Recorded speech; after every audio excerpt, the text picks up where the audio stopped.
how do you define compassion, given your experience and background?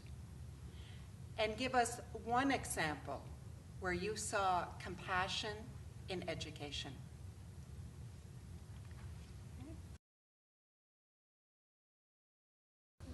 And I'd like to invite Yvette to go first. Okay. Thank you. All right, hello. Can you guys hear me? All right, so I did just get back from my internship, which was in Kenya. I was there for 8 months working with community organizations, clinics, and in hospitals as well. So I'm just going to give you a really brief description of what compassion means to me, and then tell you a couple of examples of where I saw compassion in action while I was working in Kenya. So I guess compassion means to me is that you're able to emphasize with what someone else is going through, but it's more than just understanding what they're going through. It's going out of your way to help them in any way that you can. So I was working with an organization called St. Joseph's HIV and AIDS Self-Help Group when I was in Kenya I was at their organization for 1 month. And this organization is run by a group of Catholic brothers. So Lindsay, the other intern, and I were both living there with them. And they really are invested in their community. So they do have a clinic on site where they do HIV and AIDS testing, and they do counseling as well. But they're really interested in helping their communities in anything that they need help with. So if that's income generating projects or food insecurity, which was a really big issue where we were. So the brother that I was working with, his name is Brother Dominic, and he's the project community coordinator. So he had identified a family who was food insecure, and he talked to them and he just asked, what can we actually do to help you guys out? And they said that they would really like some animals for where they were at. So he had received funding to get some goats for this family. And goats are really popular in Kenya for eating as well as for breeding purposes, so you could sell them. So I could see how that could really help the family out. So Lindsay and I, we went to a farm and we were able to pick out 4 goats for this family. Now I have no idea what constitutes as a good goat or a bad goat, but Brother Dominic was able to really teach me about that. So we drove up to this family's house and we had the 4 goats in the back of the truck, and the father and he had his son with him and his wife. And you could tell that they were so excited that we had come to visit them and to give them these goats. And my favorite picture from Kenya is a picture of the father. He is handing the goat to his son, and he just has this really, really big smile on his face, and he's just so excited about what Brother Dominic had done for his family. So that's just one example of compassion. Another example I have from this organization is they train community health workers to go into the community and give really basic medical advice, but also counseling. So if a family is having any sort of troubles, they do counseling for them. So the community health workers are completely volunteers.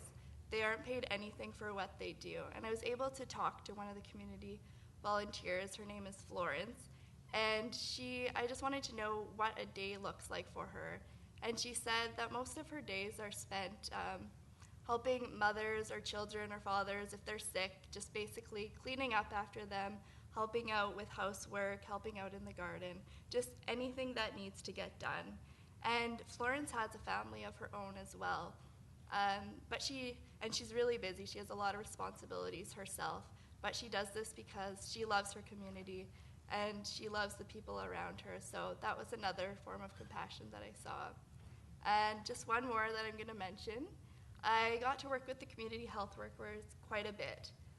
Lindsay and we did quite a few nutrition talks with them because the nutritionists, it's really important, nutrition in the area, so that they could go back and give that information to their communities. So the talk ended up being an hour and a half with translation time, which was really long, and we really felt that we had lost our group because, well, 2 people were sleeping, so that's like a pretty big sign that you lost your group. So at the end, we always have a question time where they can ask anything that they have. And one lady put up her hand, and she was kind of gruff, and we couldn't really understand what she was saying because everything has to be translated. But what she was telling the translator, what the translator told us, was that she was so happy that she had made it out to come see us today. She hadn't been feeling that well, and the walk is quite long. It was an hour and a half from her house, but she knows that nutrition is so important in her community, so she thought it was important that she came that day to listen to these two foreign girls who might not even be giving culturally relevant advice. She didn't know. So I think that was just another example of compassion. I saw it in so many areas that I was in with this organization. Thank you, Yvette. Yep. Debbie? Okay.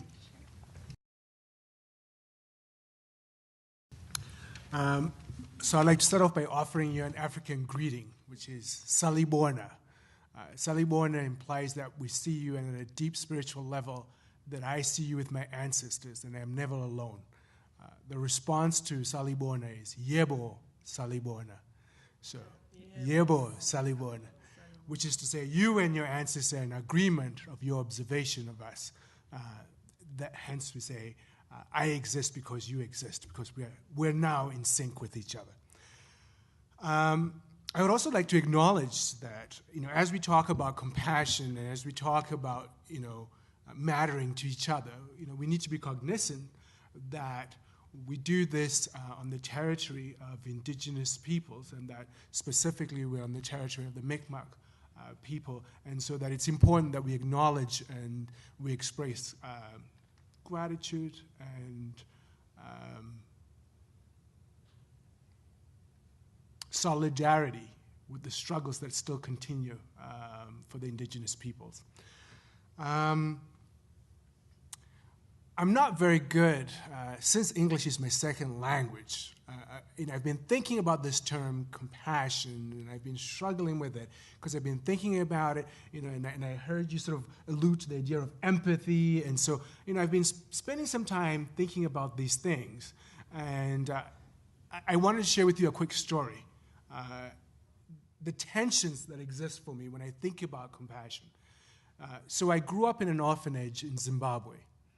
And I ended up in an orphanage because I was found on the streets of Harare. And I was put in an orphanage that was predominantly a white orphanage. And so what is interesting, and the reason why I ended up in a white orphanage was because I'd learned to speak English at a very early age. And so it was seen as being compassionate towards me by putting me in a European orphanage, as that this would open up more potential doors for me than rather than putting me in a rural African orphanage. So that was compassion, at least I think. But I wonder sometimes if there was also thoughts, and I think this connects a little bit to what you were saying, Yvette, in terms of culturally relevant information. So there's some challenges for me that here are these folks who were being compassionate, right? They were putting me in an orphanage which would offer me, from their cultural perspective, more opportunities, right? So this was caring. This was being compassionate. The question then arises, how well did this caring connect me to my own community, to the African communities, to my own culture? Right? And so the question of compassion brings up questions for me in terms of how do we become compassionate when we exist in a world where there's multiple identities, the multiple ways of being in the world. How do we become confident that our compassion translates to the needs and to the realities of the people who we are working with?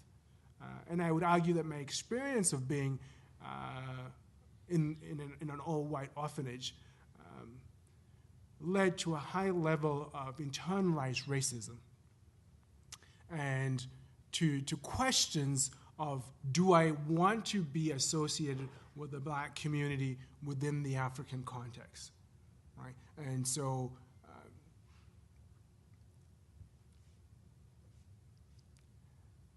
I feel more questions rather than a solid, comfortable, yes, I get it.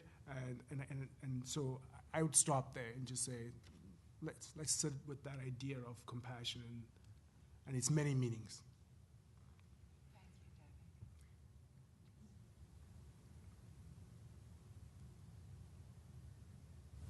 Debbie. Just to give that some space.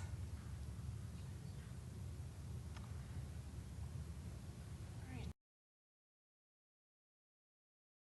Yvette?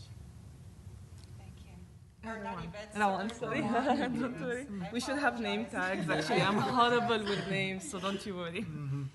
Thank you so much. And it's funny because I too was very much struggling with the concept of compassion. And it will come more maybe on the second question. But, so okay, my name is Rawane. I'm from Lebanon. And I just came back from Honduras, where technically I feel I was supposed to be working from the heart. Everybody sees you will be like, oh my God, you're great, you're a volunteer, you're an intern. And it's funny because usually I'm on the other side of the equation. I just became Canadian. So I was the one who has been developed all this time and where a person will come with a big heart to help me. And here suddenly I'm supposed to be that person who's like now Canadian helping somebody else. And it was the first time I was viewed as Canadian, because when I'm here, I'm not viewed as Canadian. I have an accent. I still refuse the Canadian identity because it's not yet my identity, really. So once I'm there, suddenly I'm representing CEDA, and everybody's looking to me in a different way. And it was really surprising and shocking because I'm not used yet to that. And that made me understand a lot of a bit what you're talking about, of what is equity, what's privilege, who's allowed to be compassionate towards who can use that term and do action and call it compassion, while the other person is just called justice or a fighter. So to come to my examples, or first I want to say I'm so shocked and happy that we're talking about that at university. I'm not used to that. I'm used to like university is talking about the brain and logic. And if you talk about like love and heart, you're like a hippie-duppy something. So it's so beautiful that we're linking them together and just like considering that we work from the heart. That doesn't mean the brain doesn't work, but it sometimes just starts from the heart and process in the brain. So that being said, the way I view compassion is empathy, is the fact of being able to look at somebody else and mirror what I see in myself and them and kind of feel their feelings, and just, you can have compassion to an animal. It's just you see that they're a sentient being and that at that time you understand that suffering. But then what brings it more for me, this extra step in compassion, is that there will be a call of action. Otherwise, it's just empathy. It's like, oh my God, I feel so sorry for you and I really feel it, but the compassion will be the act of what I'm gonna do about it. And I just saw this ad in Halifax that I loved, the homelessness ad, the see the situation and not the person. I mean, see the person and not the situation.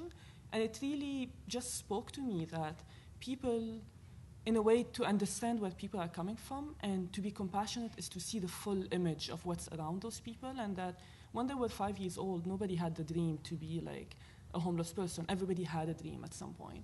And once we work in a compassionate manner, we just drop all these barriers because we can see the person instead of just seeing the injustice or the racial differences or the economical differences. So, and yeah, we see ourselves more as equals. And talking about my work, I felt it was difficult. Most of the time, if you're doing relief work or physical work with another person, you just feel the compassion. It's like, I came, I helped you, you needed money, I gave you the money. You needed dental equipment, I gave you dental equipment. And in my work, it was more collecting stories, listening to people, and trying to put these stories into books, believing that maybe one day kids will read these books and realize that their culture is as important as any other culture that is bombarded at them. And it was difficult to see what was compassionate about that, but I can say what drove me to do it. And what drove me is that the feeling that Westernization is everywhere, and wherever we are, there is sometimes a sense of inferiority to what we see on TV. Everybody wants to learn the English language. I speak 4 other languages. They don't matter to many. It will be just, do you speak English, and how well do you speak English? And especially in Honduras, I felt that, they say that, I think, about Mexico, that it's too close to the United States, and that I felt the same about Honduras. I pitied the fact that many people compare themselves the whole time to the US. are we doing as good as the US or not? They always had a comparison ground. And I wish if they don't have that, I just wish if they would have a sense of pride in their own culture, know their histories, and then open up to the rest instead of just mimicking the rest. And not that that's what they're doing, but that's sometimes what happens if you're just having education system coming in, and new universities that teaches you how to have a good GPA, TOEFL. We're all trying to gear to be competitive on an American job market, and we're just shifting our identities and our ways of thinking. And I will leave it to that. I still had a quote that I adore of Mahmoud Darwish. It's a Palestinian poet, and he says, "We love life whenever we can. We dance and throw up minarets or raise palm trees for the violets growing between two martyrs." And it's just to say that every culture out there is trying to have a good life and is actually functioning from a concept of love. And sometimes we can look at them and not understand why they're doing what they're doing. But actually, if we put a compassionate lens, we can identify. Thank you so much, Rawane. Deborah? Thank you, and thanks Kim and Yvette for the invitation and the opportunity to think critically and imaginatively about compassion. And I too love bringing hearts and heads together.